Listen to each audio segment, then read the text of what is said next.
The Tiger Tanks Under 20 produced some entertaining youth football immediately following the ease of COVID restrictions.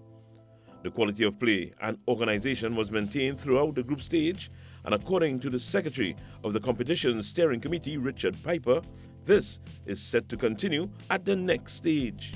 Winners of the both groups, Defence Force winning the Trinidad group and St. Clair's Coaching School winning the Tobago Group. We have the National Championship playoffs now.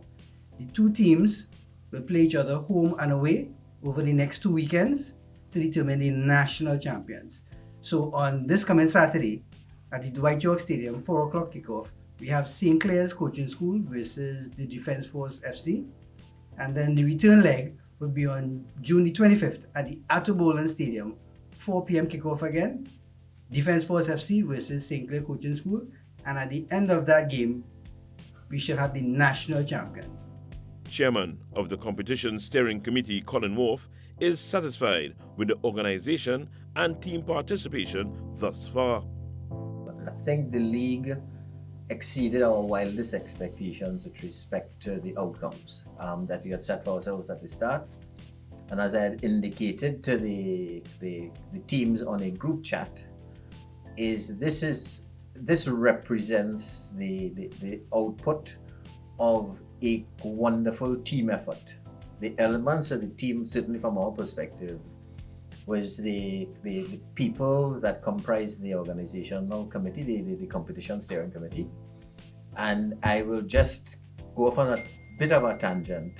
The work that Richard and his secretariat did in terms of the execution of the games was fantastic.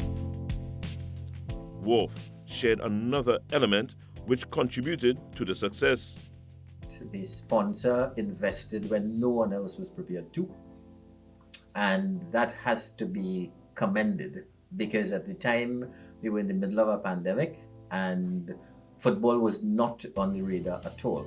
It took us about a year to put everything together. So that's the other aspect. The third aspect is the role, I would say, of the FA, the Minister of Sport and Sport Company, which I put into a broad stakeholder bracket. The Minister of Sport and Community Development was singled out.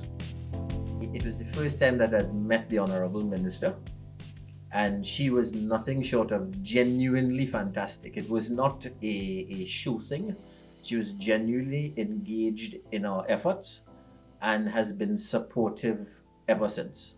Piper also holds the portfolio of Director of Football at the Trinidad and Tobago Football Association, and he has seen the benefits of the tournament at national level.